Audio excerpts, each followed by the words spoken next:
2 Coríntios, no capítulo 12, deixa eu abrir aqui também, que eu não abri a minha.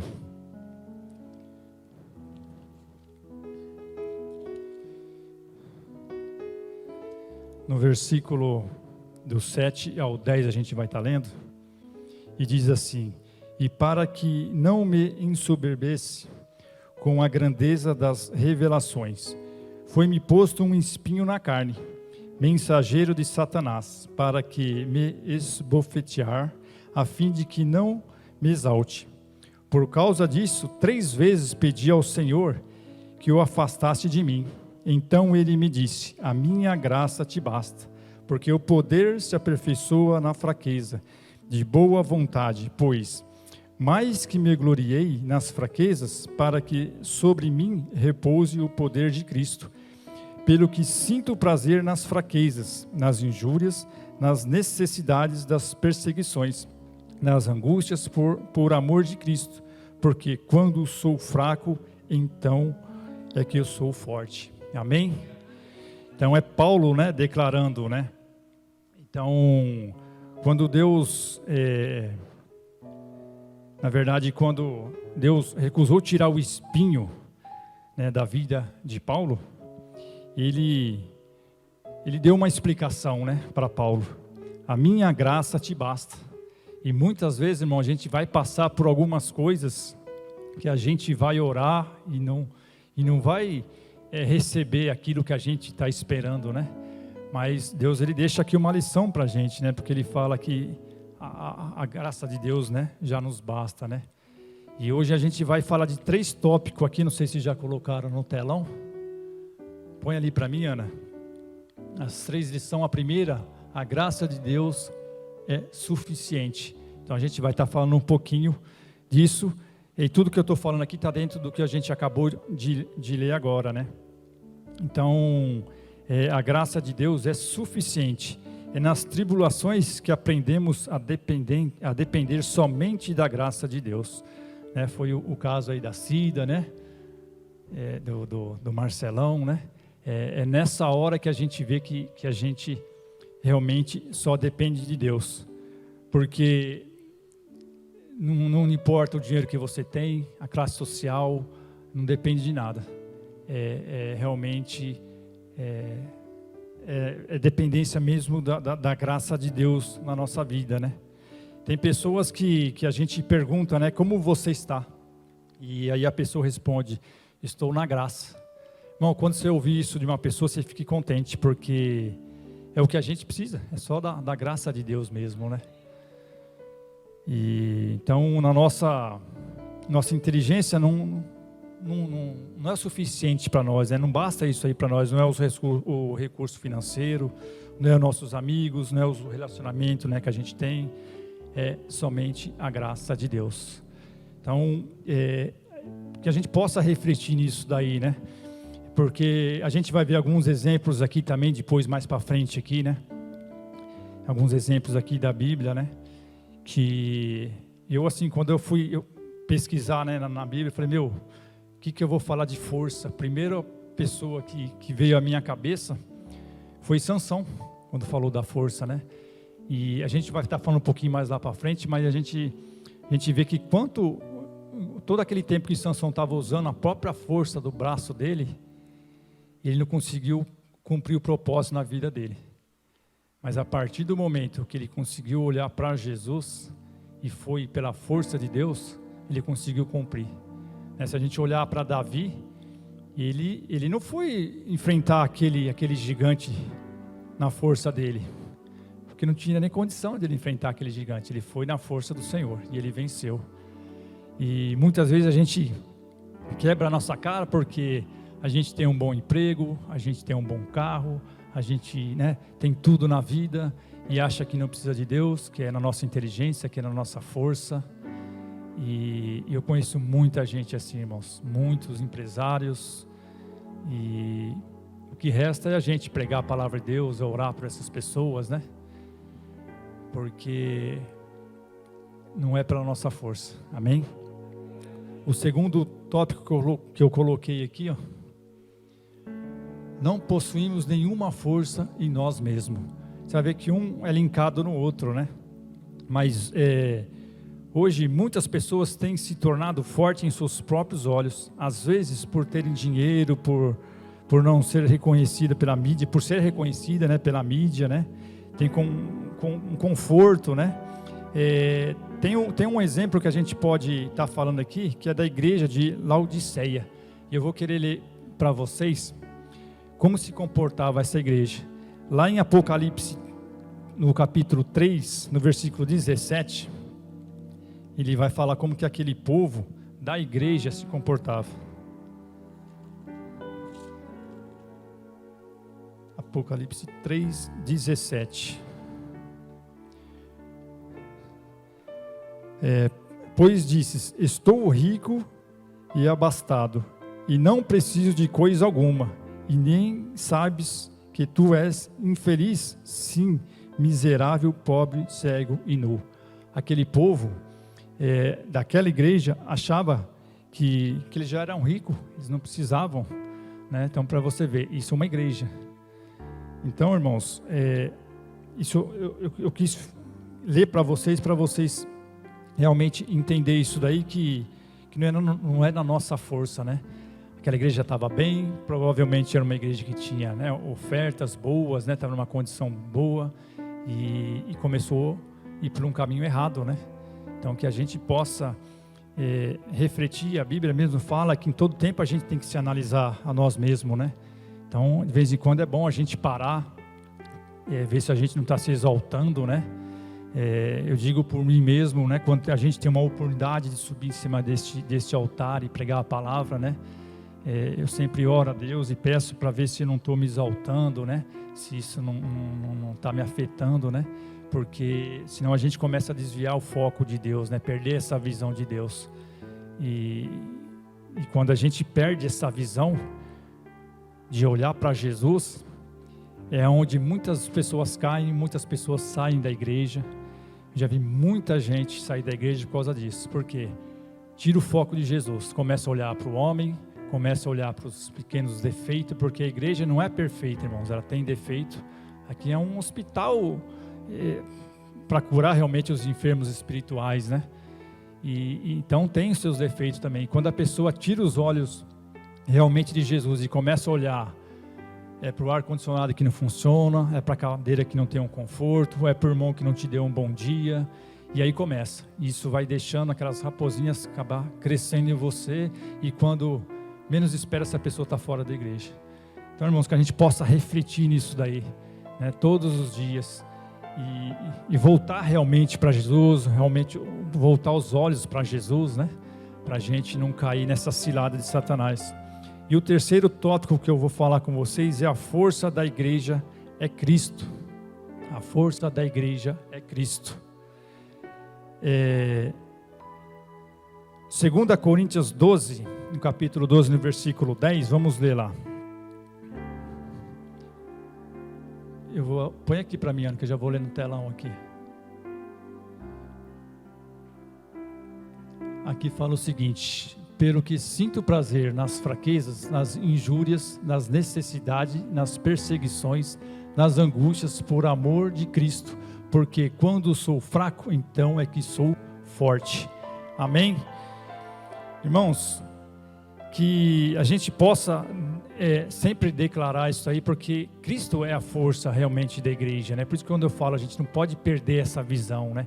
A gente sempre tem que estar olhando realmente, né, para o Senhor. Lá em Salmos 28, 7, o salmista, ele declara, que eu gostaria até que a gente declarasse também isso aí todos os dias. Salmos 28, 7. O Senhor é a minha força, o meu escudo, nele o meu coração confia, nele fui socorrido, por isso o meu coração exulta, e com o meu cântico o louvarei. Irmãos, que a gente possa sempre meditar nessa palavra, que a gente sempre possa, que a gente nunca venha esquecer disso, que o Senhor é a nossa força, né? Porque quando está tudo bem, muitas pessoas esquecem, né? Eu acho que, eu não lembro agora onde é que, eu acho que é em Eclesiastes que fala, né, que o melhor lugar para a gente estar falando a palavra de Deus é num lugar de luto, né? É isso, Gilmar? É isso, né? Acho que é Eclesiastes 3:7, né? O 7:3, né? E é uma verdade, porque ali as pessoas estão mais sensíveis, então ela vai ouvir, né? A voz, a palavra de Deus, né? E quando a gente está bem, a gente está aí com o bolso cheio, né? Era o momento também de a gente estar, né, se alegrando com Deus, e muitas pessoas esquecem, né? E acaba esquecendo de Deus, né? E a gente não pode esquecer que de Deus, né? Em todo o tempo, né? Vamos só virar a minha página aqui. Irmãos, em Hebreus 11, abram a Bíblia em Hebreus 11, 32.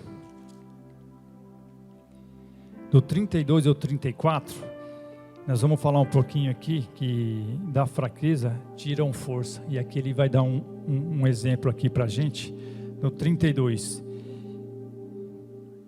E que mais direi? Certamente me faltará o tempo necessário para referir o que há a respeito de Gideão, de Baraque, de Sansão, de Jafete, de Davi, de Samuel, dos profetas, os quais por meio da fé subjugaram reinos, praticaram a justiça e obtiveram promessas e fecharam a boca dos leões. E o 34, extinguiram a violência do fogo, escaparam o fio da espada, da fraqueza tiraram força, fizeram-se poderosos em guerra, puseram em fuga exércitos e estrangeiros. Ele deu alguns exemplos aqui de pessoas aqui que da fraqueza tiraram força, né? Então ele fala aqui de Gideão, ele fala aqui de Sansão, que é dois que eu vou dar um exemplo, e também fala de Davi e outros aqui também. Mas eu queria só falar um pouquinho de Gideão, de Sansão e de Davi, para a gente ver esses exemplos, né, que tem aqui na Bíblia. Irmãos, isso aqui é e deveria ser o manual da nossa vida. Tudo que a gente precisa está aqui.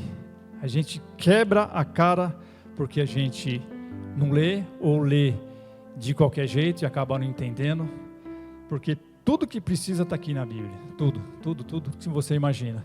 A gente tem até uma passagem que fala que aquele povo foi destruído por falta de conhecimento, e muitas vezes a gente cai, a gente é abalado, a gente sofre, porque falta conhecimento.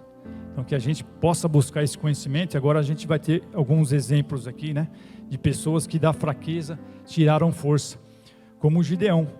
Gideão, com apenas 300 homens, derrotou o exército dos midianitas. Em Juízes, para não ficar nas minhas palavras, em Juízes 6, vamos ler um pouquinho lá. Juízes 6, no versículo 15.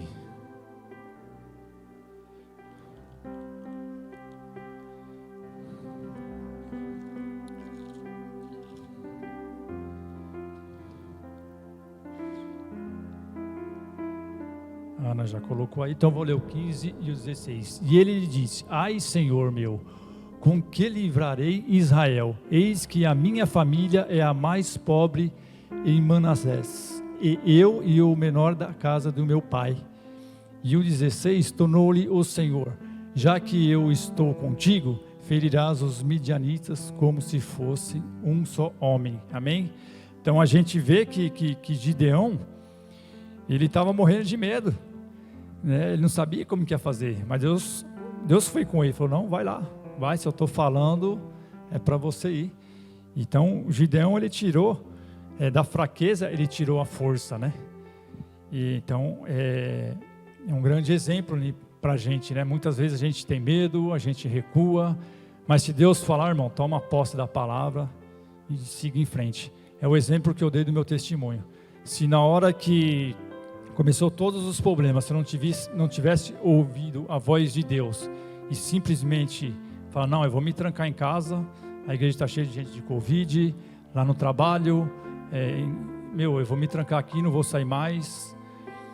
Mas uma das palavras que Deus me deu nesse tempo foi que viver é Cristo, morrer é lucro.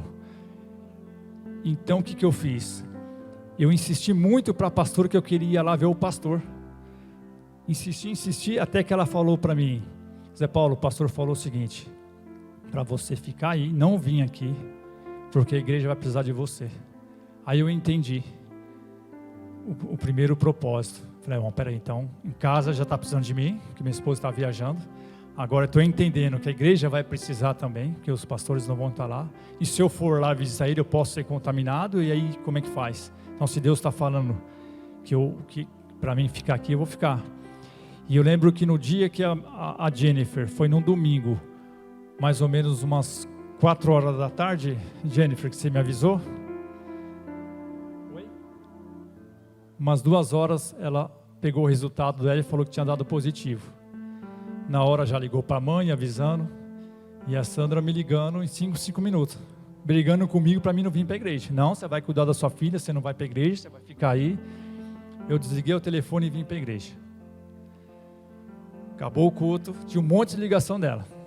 Voltei para casa, liguei para ela, abri a Bíblia e mostrei para ela o que Deus me deu, qual a palavra que Deus me deu e a direção que Deus me deu. Então Deus naquele momento estava falando para mim que Ele ia cuidar de mim, que era para mim cuidar da casa dele. E eu tomei posse disso. Então foi quando Ele me deu essa palavra, né, que viver é Cristo e morrer é lucro. Então se eu tivesse que pegar e morrer, era lucro, irmãos, porque o cristão ele não morre, ele é promovido, né? Ele vai para o céu. É lógico que ninguém quer morrer, ninguém, né? Tem o tempo certo, né? Mas é o que a gente almeja, o que a gente corre atrás, é isso, né? A nossa salvação, a gente está com Jesus, né? Então, aí eu conversei com a minha esposa, aí ela entendeu, e eu continuei aí seguindo aí o que Deus tinha proposto aí, né? E com esses homens que a gente está vendo aqui na Bíblia, não é diferente. E Sansão também, ele estava fraco, preso naquelas colunas, né? Que sustentava o templo, né? Do rei Dagon, né?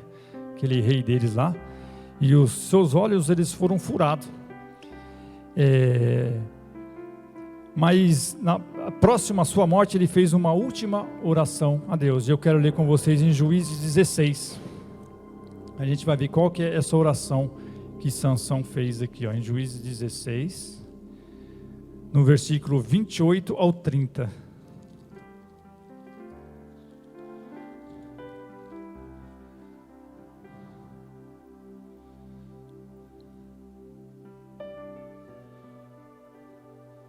Vamos lá.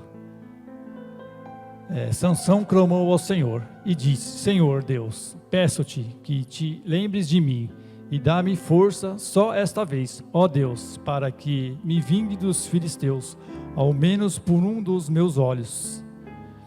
Abraçou-se, pois, Sansão com as 2 colunas do meio em que se sustinha a casa, e fez força sobre elas, com a mão direita em uma e com a esquerda na outra. E disse: morra eu com os filisteus. E inclinou-se com força, e a casa caiu sobre os príncipes e sobre todo o povo que nela estava, e foram mais os que matou na sua morte do que os que mataram na sua vida. Irmãos, olha o exemplo de Sansão. Ele na verdade, ele perdeu a sua força, ele perdeu a sua visão, foi furado os olhos de Sansão, porque ele estava vivendo pela força dele. E naquele último suspiro, onde as pessoas estavam zombando dele, onde ele estava ali, né, amarrado, zombando dele, multidões estavam ali, ele, apesar de estar cego fisicamente, mas ele enxergou espiritualmente.